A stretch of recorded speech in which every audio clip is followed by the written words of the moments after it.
But first, the federal government's response to a Chinese warship's deliberate attack on our naval divers last week, which now has our Japanese allies rightly concerned about increasing tensions in our region.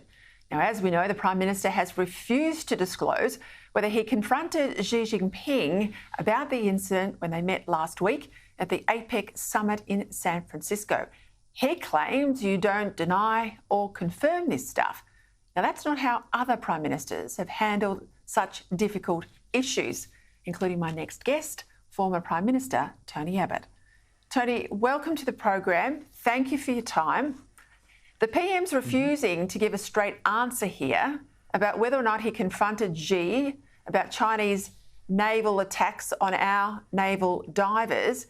If this had happened during your tenure as PM, what would you have done? And do you buy his line that he can't answer questions from the media about this? Peter, thanks for having me. I think it's almost inconceivable that a Prime Minister speaking to another national leader whose military personnel had harmed our military personnel would not have raised this subject. So I'm confident that our Prime Minister would have raised this with President Xi. And given that he almost certainly has done so, I do think it's a pity that he hasn't told us, because any doubt about whether our Prime Minister is standing up for Australia's national interest with other leaders is quite corrosive, and it should be dispelled as quickly as possible.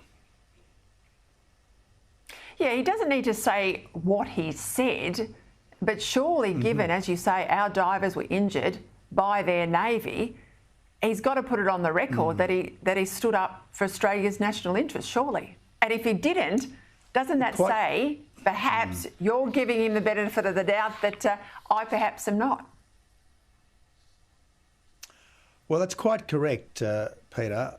I mean, I didn't go into chapter and verse of the shirt front discussion I had with President Putin of Russia, but I certainly indicated publicly at the time that it had been a pretty robust conversation, as it should be, because back then a Russian missile had killed almost 40 innocent Australians. Now, thank God in this instance, it's much less objectively serious, but nevertheless, no one should be allowed to harm our people without a strong reaction from Australia, because we are a self-respecting country.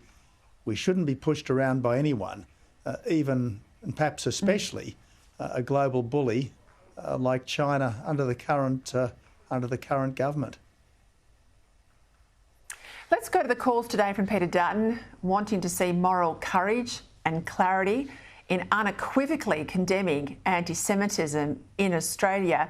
Now, I suspect in part he's pointing at attempts by some in the media and Labor to create some sort of moral equivalence between anti-Semitism, which is rife, and the almost non-existence of Islamophobia.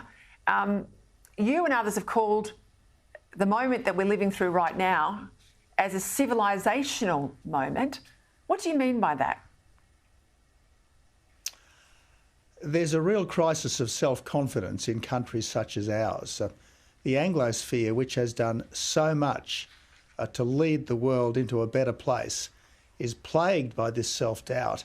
And this is why so many people in countries like Australia seem to prefer Hamas, a terrorist death cult, to a liberal democracy such as Israel, which always does its best to try to ensure human decency is recognised and protected. And I think that that night, October the 9th, when you had hundreds of Australians chanting, I shrink even from mentioning what they were chanting, but this was just a shameful moment, an absolutely shameful moment, and a moment of unutterable shame.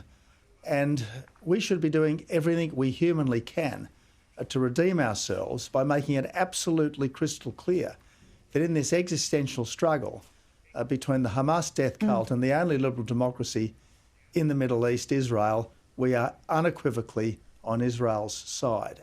No ifs, no buts, no false equivalence, no phony invocation of Islamophobia, along with the rampant anti-Semitism that we've seen on our streets and the streets of other Western cities. We are on Israel's side in this struggle. I've got to ask you about the news late this afternoon. The government has granted over 840 visas to Palestinians. Given what we've seen in recent weeks regarding the Home Affairs Department and the ministers, do you think they're up to the security checks needed before these people land in Australia?